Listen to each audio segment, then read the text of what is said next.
It's kind of sad that we're going through this quarantine right now, because my most enjoyable, volunteering experience for me is always the events. I remember the first time St. Paul served a meal at Crosslines in the 80s. It was 86, 87, 88, something like that. And we were serving meatloaf. And another woman and I were in the kitchen. We started to pull the meatloaves out of the oven and looked at the line. And there was this long line of people that looked like we were not going to have enough meatloaf. And we did. We came out just right. And I remember the announcement at church following that meal. I remember telling the people, that story about Jesus dividing the loaves to feed the hungry people? Well, we did that this week. I love what Crosslines does. We affect so many people within the community. It's just a great organization, and we do a lot with very little.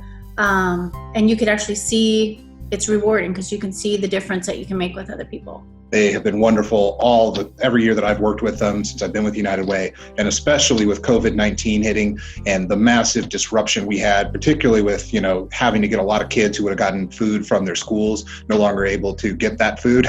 They were quick to implement, improvise, and get a system of food delivery going. And quite honestly, I don't think people really appreciate how much we would have had in terms of need and suffering in this community if there weren't great organizations like Crosslines Community Outreach really stepping up in a time of crisis to meet that need. Paul and I often have that conversation on our drive home from Crosslines.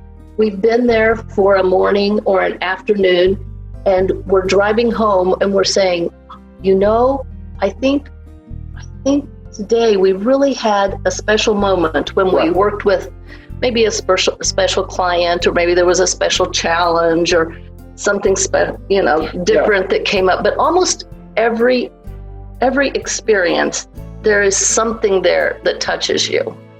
People that come in are broken people that are hurting, and somehow we make it possible for them to leave feeling better. And that everybody needs that in their life to make people feel better.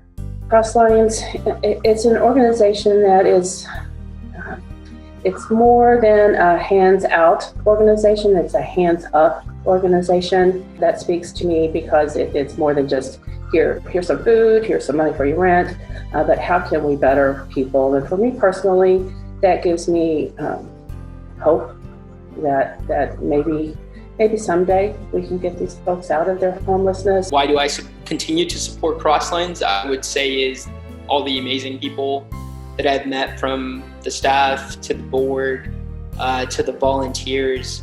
There's just a real genuine feeling of trying to make a positive change that vibrates through the organization.